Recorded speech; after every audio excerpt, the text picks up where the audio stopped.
what is Synchro Shift? Well, Shimano have decided in their infinite wisdom that they know how to shift gear better than you do. And they have actually designed a kind of semi-automated system which will change gears for you. Now, just to give you an idea quickly of how this works, this is in full Synchro Shift, which is mode S2, and we're in the small ring. If we go from 5th to 6th to 7th, there's a beep from the Garmin and it tells you that it's about to go up to the big ring, and then 8th, and there it's done the big ring, and it's knocked me back up to 5th on the rear. So I've kind of ended up in a pretty similar gear, but it's not, it's basically just trying to find the optimum gear for you, keep you in the middle of the cassette, and yeah, I mean, it's got its pros and cons. Personally, I'm not a massive fan. I mean, I think if you've been riding for a while and you've been shifting fine up to now, there's no real reason why this should give you any particular benefit.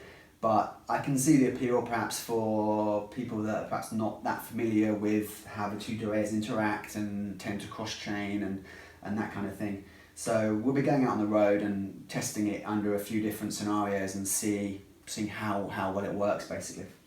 But if you do want Synchro Shift on your bike, what do you need? Well, if you're lucky enough to have the full 9150 DuraRace, obviously you had it right from the start, but shortly after the launch, firmware was introduced that allowed it to work on the older DuraRace 9070 and also the Ultegra 6870. So even if you mix and match components, I mean, my system is actually a mixture of 9070 and 9150. You should be fine as long as the firmware is up to date on all the components. It's actually 3.0 at the moment, and your eTubes app is up to date. That's 3.2. Then you should have Synchro Shift on your bike as long as you have the new internal battery, the BT DN110.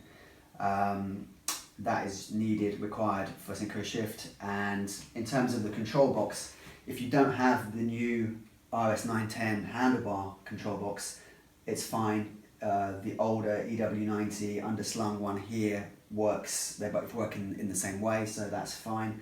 The D-Fly transmitter is optional. That's not a required element for Synchro Shift, but it is good that it will send data and communicate with your Garmin and allow the beeps and all the rest of it.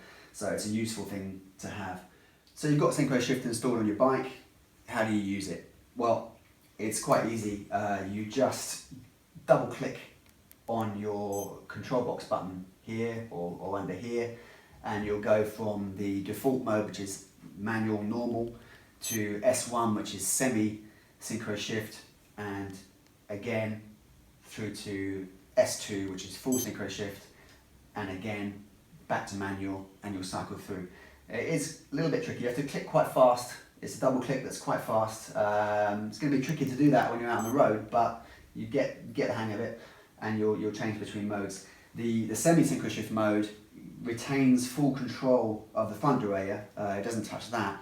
All it will do is that when you decide to drop it to the small ring, let's say, it'll drop a couple of gears down the cassette just to even up the gear jump and make it not quite so brutal. So that could be a good halfway house.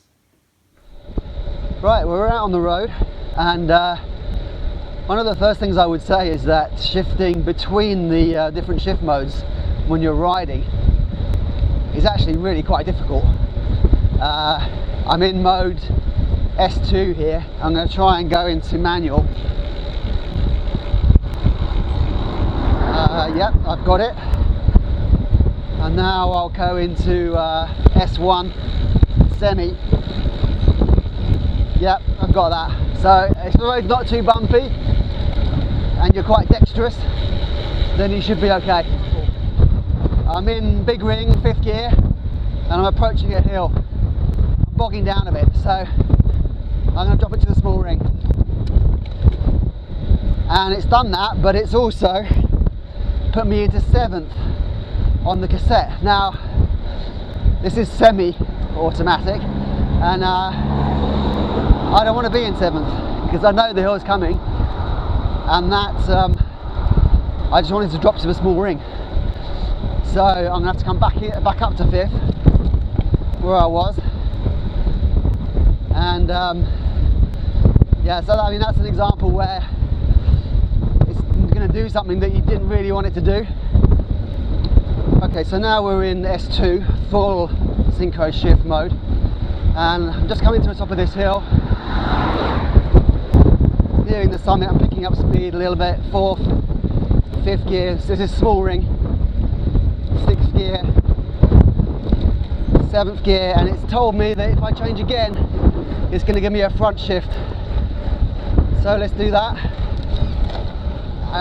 Now I was out of the saddle there and the front chainring kind of knocked me off my rhythm a bit, but it's given me the right gear. This is a good gear to be in, so I'm now in the front chainring, ready for the descent. So I guess that's good, and I can just now move down the block and pick up speed as I come down the hill. Okay, so it is important to point out that you can customize Synchro Shift using the YouTube's app. You can tell the system to make its changes as and when you want, so you can, rather than it shifting up 2 or 3 gears, you could be maybe just 2. The point at which it shifts up to the big ring on the front, you can adjust that so it does it at say 5th or 6th instead of 7th or 8th. Not every option is available to you. Shimano disallows some for various reasons. Okay, so SEMI-SYNCHRO S1 again, on a slight hill, small ring in 6th, and I want to give it some a little bit. So let's knock it up into the big ring and see what happens. Okay, big ring, and it's put me in 4th, which is yeah, that's quite nice. That's quite nice.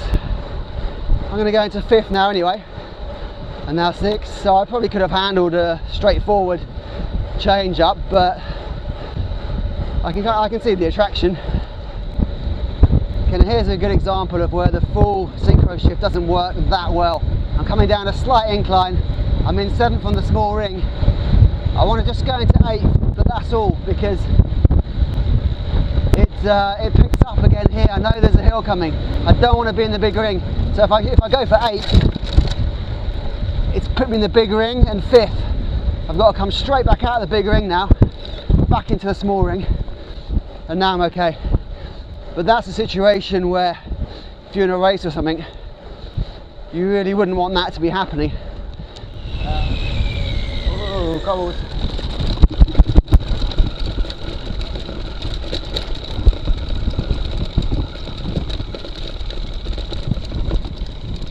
Oh, how they do the ROUBAIX.